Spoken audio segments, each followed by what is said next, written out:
Welcome or welcome back. Josh Anton here, public adjuster and host of the Growth Strategist podcast. Today, I'm joined by Brandon Hurst, Executive Project Director at Kustom US, a restoration company with a presence across multiple markets nationwide.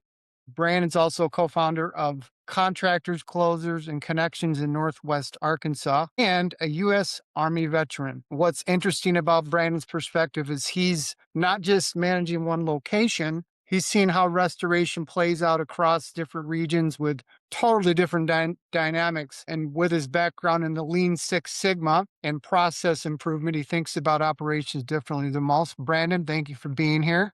Thanks for having me, Josh. I appreciate it.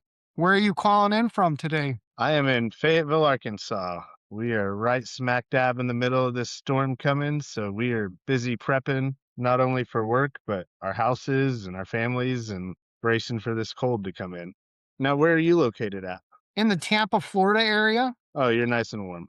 Yeah, man, it's like 74 and sunny. I spent last winter in Tampa, so it was nice. I got to skip it last winter. Nice, nice. All right, so you're definitely familiar with the area. That's great. Yep, we were pretty active there after Hurricane Milton. Milton and Helene, man, that was pretty hardcore hurricanes, man. The destruction was unlike anything I've seen in quite some time. I agree with that, and then the back-to-back nature of them made it just brutal for, obviously all the policyholders and the affected victims of their homes and businesses, but just as the industry too, it really definitely tested our capacity as an industry to respond to multiple events on multiple fronts. 100%.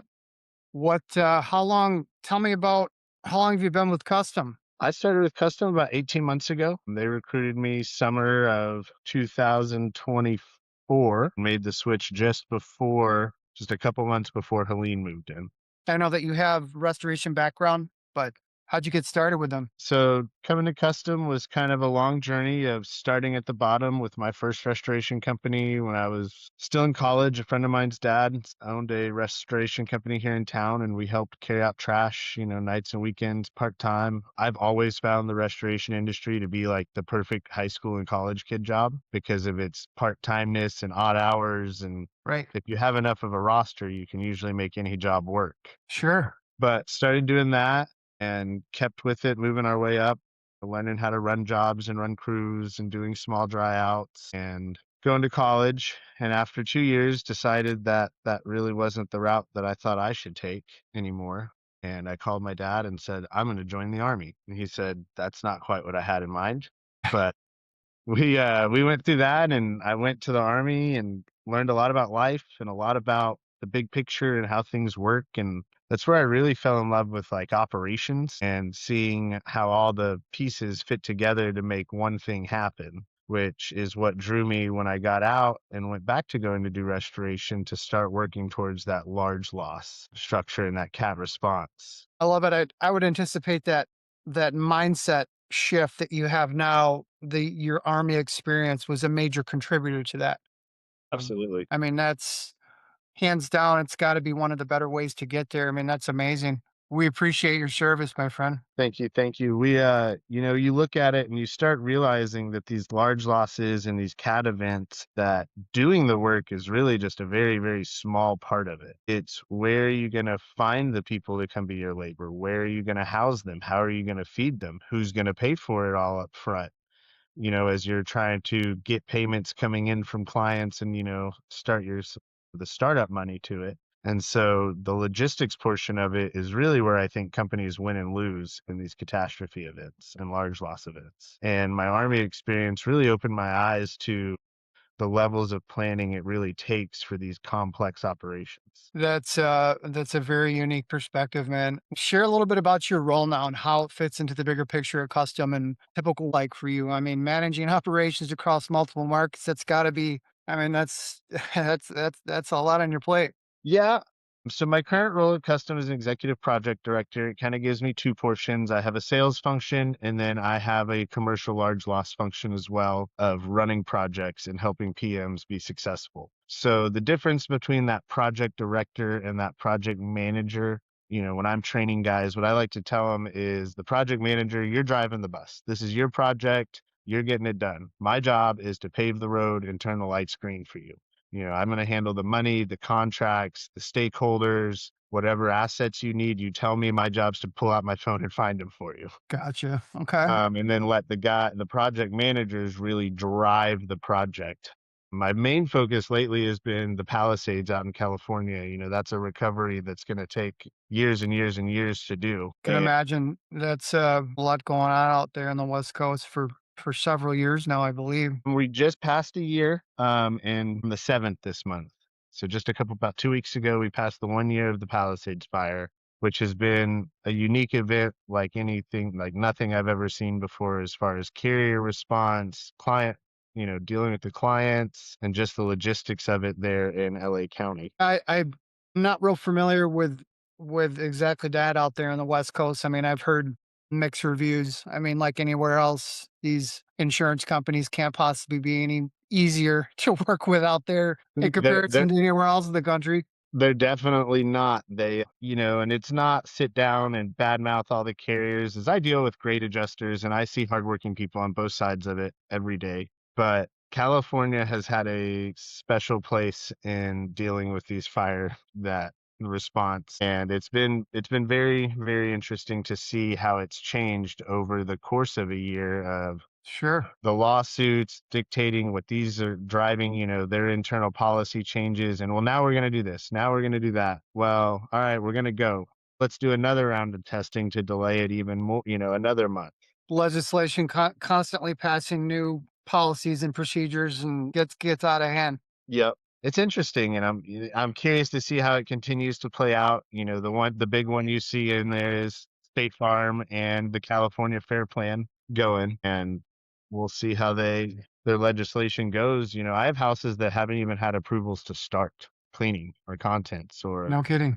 I have houses that are on their 7th adjuster in a year and still haven't started. Unbelievable. Yeah, that's doesn't surprise me from what I've seen in Texas and Florida over the last few years. What industry trends you'd say, what major shifts are you seeing in restoration right now, you think? You're seeing, and I think it's big in the roofing industry as well, the rise of the managed repairs and the TPA programs.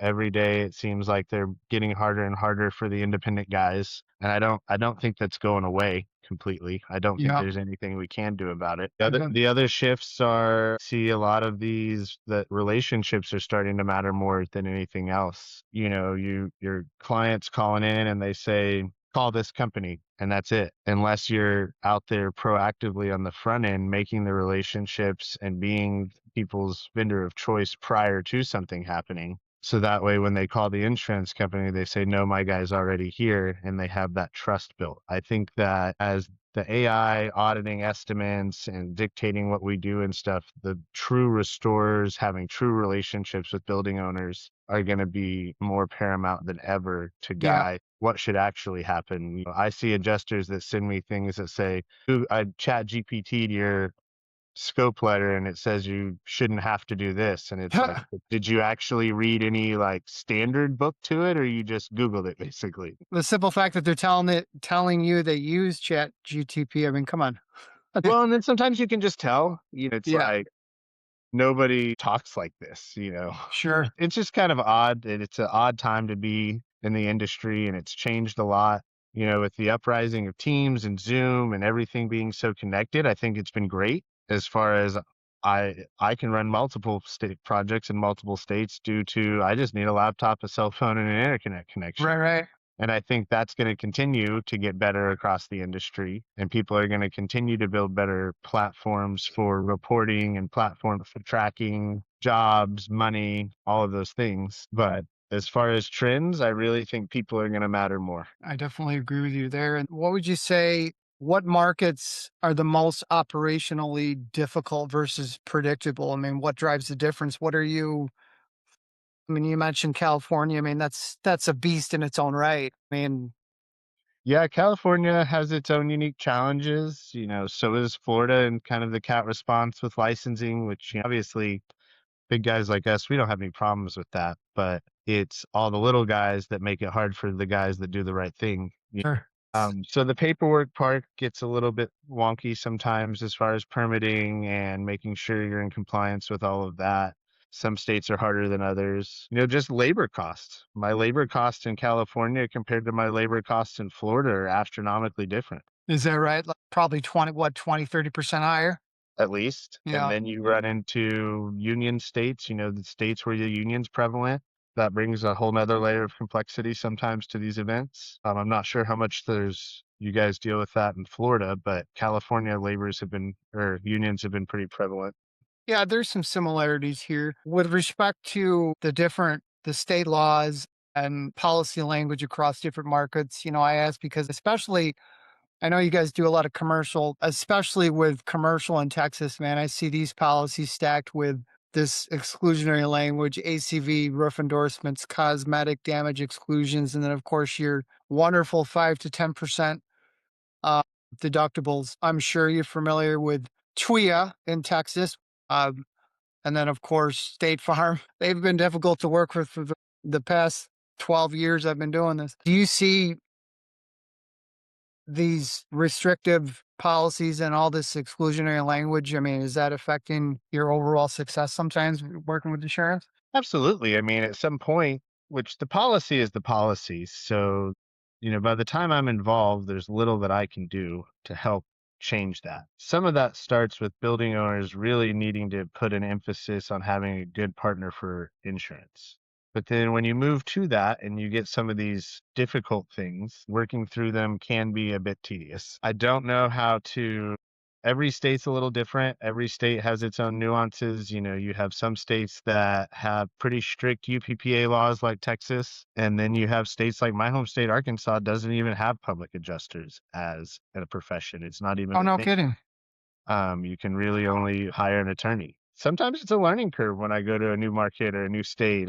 On the plane, I'll be reading up on the state laws to figure out how to navigate them. Commercial losses, it becomes a bit different in the sense of sometimes it's $1 million deductible. That 5 or 10% is so much money that I can do a pretty large job that doesn't even touch their deductible. Right. And they end up being self-pays. Residential becomes a bit different because it's easy to rack up something over a 5% deductible in a residential. And then in homeowners trying to find, 30, 40 grand sometimes. Markets slow down. I mean, obviously, Florida after Helene and Milton claims work through. If they're not in litigation or they're settled or in appraisal and they're done, how do you guys go about finding other markets?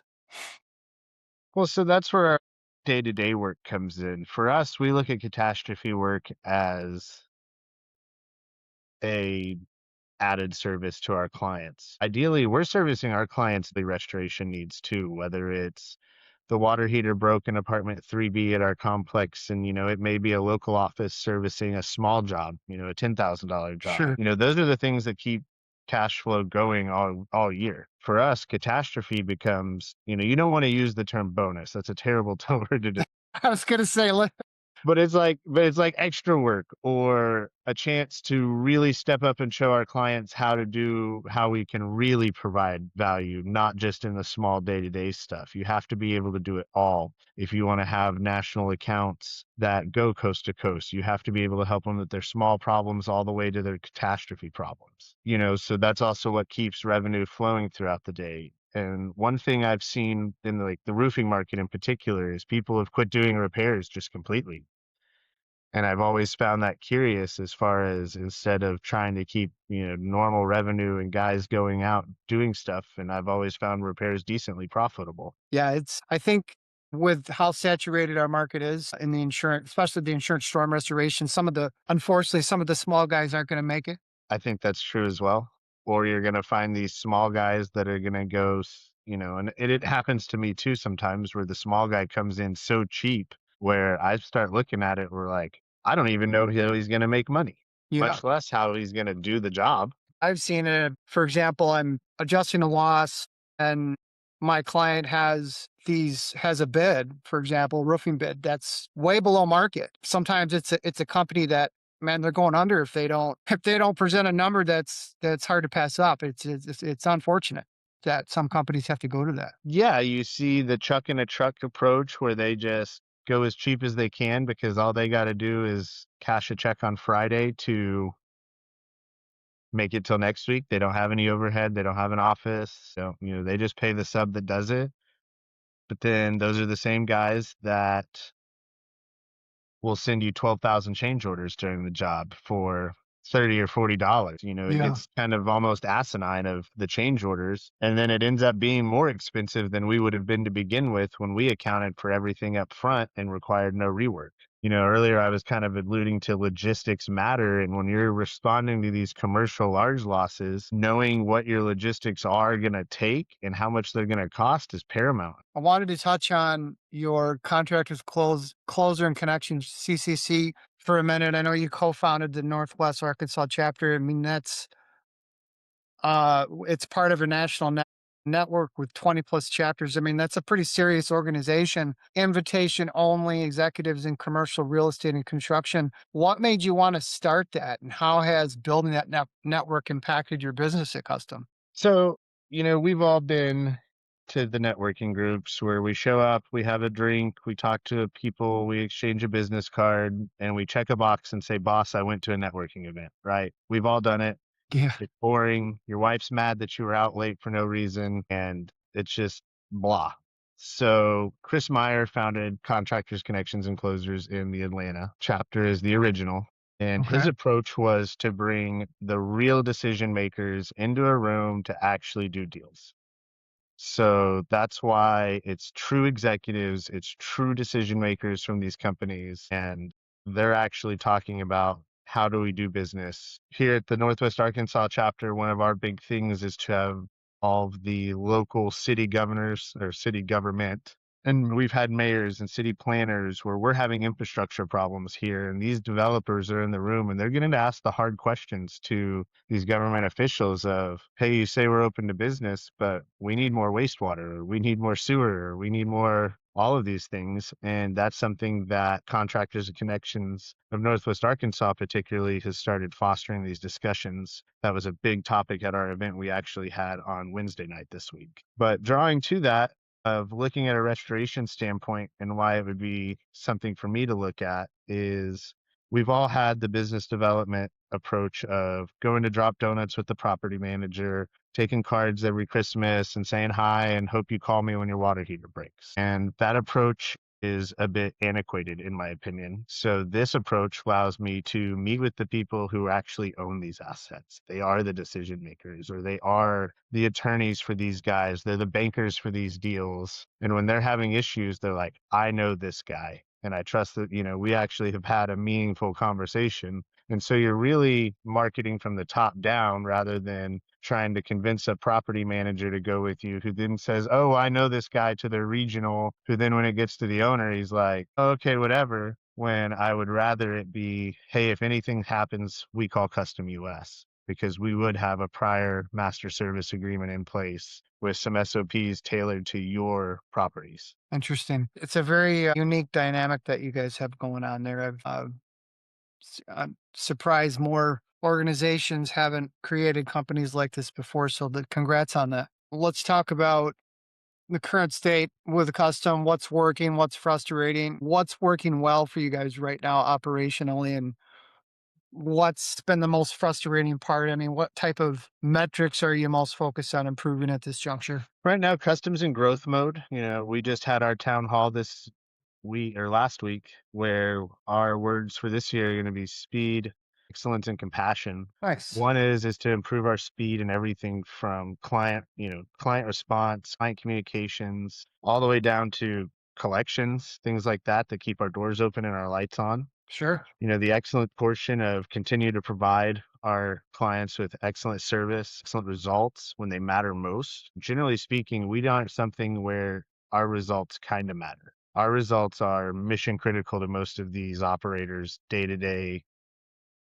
pocketbooks. I mean, when they're losing rent on these structures or they're having to pay business loss or all that, I mean, time is of the essence, but also doing it right where we're not going back. So get it right, And done right the first time, right? yeah, and unfortunately, back to our kind of point earlier, is the cheapest guy is usually not the guy that does that. It's the old saying of good, cheap, and fast, pick two. Right, right. And so But moving with just that excellence in mind and everything we do is going to be super important for us this coming year. And then compassion. I mean, it's easy to get jaded in this industry where you see somebody missing half a roof and you're like, that's not even that bad. I just saw a guy missing his whole house, you know? Yeah. And it's easy to get jaded, but taking a moment to stop and really say, this is a human being who, whether it's a business asset, their home, I'll talk to car adjusters, roofs, I mean, whatever. I mean, it's an emotional toll for them. It And is a field adjusters, and some are very happy to be there. Some are truly have that compassion for the policyholder and they want to help. I mean, they're there to help. I mean, some, regardless of what you say or do, they're just not gonna they're not gonna reciprocate if you try to engage right. conversation. And I think that, as an industry as a whole, that we sometimes forget what this whole industry is about, which is the homeowners, policyholders, however you would like to describe them in each whatever situation applies, is like it's real human beings that have real emotions attached to it. And sometimes that compassion is the most important thing. Look, they have a tough job just like we do. They have more than one file just like we do. And sometimes it's just remembering that they're human too. And a lot of times I've found in my experience, if I can go do an extra little bit of 10% work to make their job 10% easier, I find that it goes a lot smoother sometimes. When you give them a file that's just ready to go, that all they have to do is stamp it, I've found that it goes a lot better. Yeah, You you see think these guys that are 100%, like, man. I mean, how many times have you seen these contractors that they call in, "Oh, needs a new roof." "All right, send me some pictures." And they send 3 pictures and an estimate on a napkin. The Say, photos are crooked. You can't yeah, and even you're see like, where they're. but then it becomes a conversation of how terrible it is to deal with adjusters. And you're like, "But are you really doing your part?" Yeah, Our job as contractors isn't to negotiate the policy and navigate policy language. It's to provide an accurate number of what the work's going to cost and a timeline and scope of which we're going to do it. yeah, I mean, that's fundamentally, that's exactly it. I mean, also, to jump back for a minute, it's, you never know.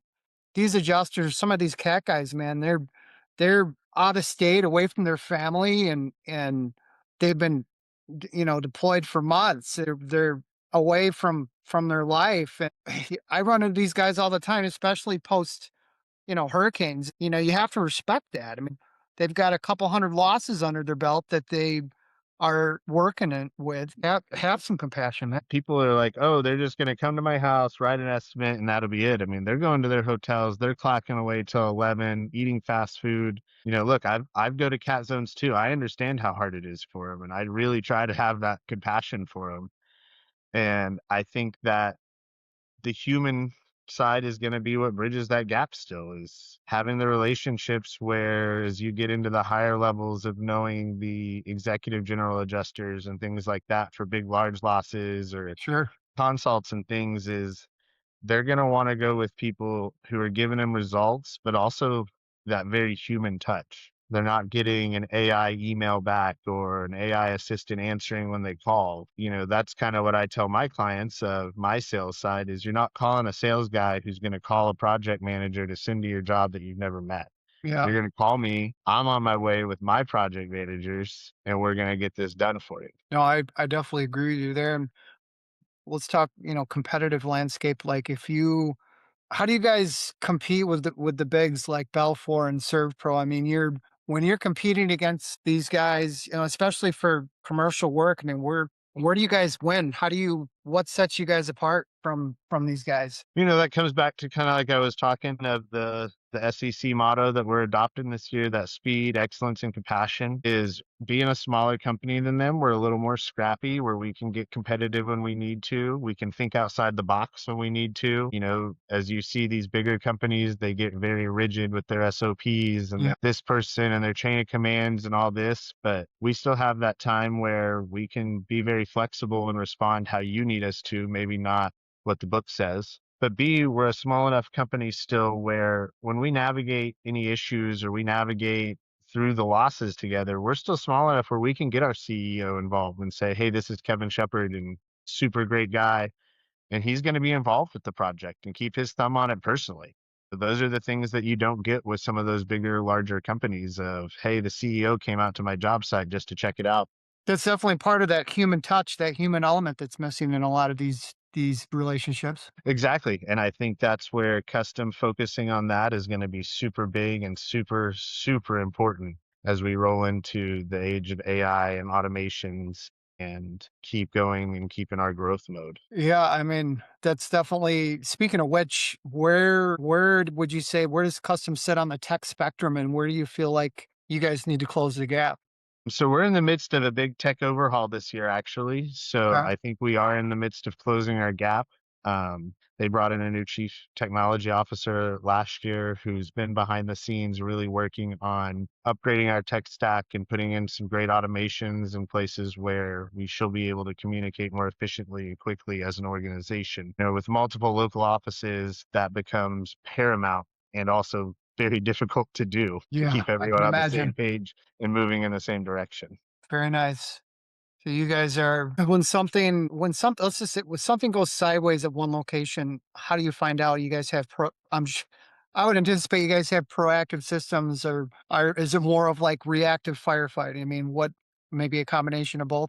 Ahead of systems would be those financial indicators where people are watching the numbers and watching the trends and all of that thing. That's something at Custom we take very seriously is keeping an eye on our numbers because without that, none of this happens. But some of it can be reactive when you get into what happened if we had a big problem at this job or, a mess up at this job that now we're on the hook for, or whatever it is. Those things can be a bit reactive. Sure. Our communication stays pretty consistent with our chain of command as far as regionals versus GMs versus department managers and all of that, flowing upwards the way that it should. Excellent. And where do you see, like, let's just say 6 to 12 months from now, um, operationally, what's your goal? Where do you want to be a year from now? Our goal is always to be looking for efficiency and how to get more efficient. I mean, that's every business, that's everybody's job. That's why we all get out of bed every morning is to make our Right. businesses that we work for better, whether we own them, work for them. It doesn't matter. That's what we get paid to do every day. Sure. And Yeah, so no, we definitely want to continue optimizing our processes. We want to continue this tech rollout that's starting, which I think is going to do a lot of that for us. We want to stay on the front end of drying technology and science and all of that things, whether it's, hey, we can dry this gym floor rather than rip it out, and save a customer $1 million. right. That becomes a customer for life. If you could solve one major challenge today, what would it be? If you could wave a magic wand and fix something that's an issue. And this is something we touched on, and you'll hear everyone complaining about it, but nobody doing about it. But fixing these broken relationships in the industry of the contractor, the adjuster, the policy holder, and everybody going back to just getting along and doing the job. There was a time in this industry where you called in and you said, "Hey, I had a loss," and they called out the adjuster. I met the adjuster out there. We walked around it together. Basically, decide everything right there on the scope, Yeah. put it together, send it, let's go. Now it's got 12,000 reviews by somebody who's never been there, never seen the project, never talked, has no reference, no scale, nothing. I remember back in the day meeting back when State Farm was a little easier. I mean, these FAs would show up and they'd hand you the chalk and say, "Hey, go Yeah, mark up the exactly. roof." Or You you don't knew see him that by anymore. name because it was the FAs were, you knew the local State Farm guy, you knew the Right. local Liberty Mutual guy, and you guys had 6 or 7 claims going at every time, and then they ripped it all back into these desk adjusters or office adjusters in some office 2,000 miles away. Like you said, these desk examiners, man. Next thing you know, it's 6 months later, and there's a half a dozen desk examiners assigned to the loss. I never saw that back in the day, man. It was one, and they want to get it done. Yeah, and so I think if I could wave my magic wand, I'd go back that 15 years ago where we could all have those real relationships and remember that it's real people involved and move with that speed for the homeowner, the policy holders to just get the job done and their life back on track. Some of these houses that have been sitting empty for a year I have in the Palisades. These people just want to go home, Yeah. but we're arguing about just the craziest things sometimes it feels like. And some people really need to sit back and take a human look at it and Sure. say, and I don't have the magic wand. I wish I did. And I wish I had a great example of how we got there or a plan Sure. or a map for you. I don't, but that's my magic wand wish for sure I would love it. be just kind of go back where it was easy, straightforward, and you see Stephen Badger post that the contractors killed their golden goose, and I think that probably is a bit at play for some. Yeah. I'm not going to say that the contractor side is squeaky clean either. Just No, I mean, we've all got our flaws. I mean, nobody's perfect. All right, my friend. I really appreciate your time today. This is the kind of content that I was hoping to get out of this. This has been awesome, man. awesome. I really appreciate it, man, and I appreciate the opportunity to kind of speak and share my crazy mind. And You got a great mind. I definitely, once again, I appreciate your time, and this has been pretty awesome. And I look forward to hopefully chat with you again, man, down the road. absolutely, man, please stay in touch. Yeah, hopefully, maybe you never know. Maybe we'll run into one another out in the field someday. Absolutely. If you ever have a large loss or something you need me or need help on, or let us know. Our corporate's in Orlando, so we're not very far from you. Yeah, I saw that. We're always looking to partner with on the PA side. We're always looking to partner with established restoration companies. So yeah, who knows? Maybe we can connect again. Awesome. Thank you, sir. Thank you. Have a blessed day. You too. Bye bye. Take care.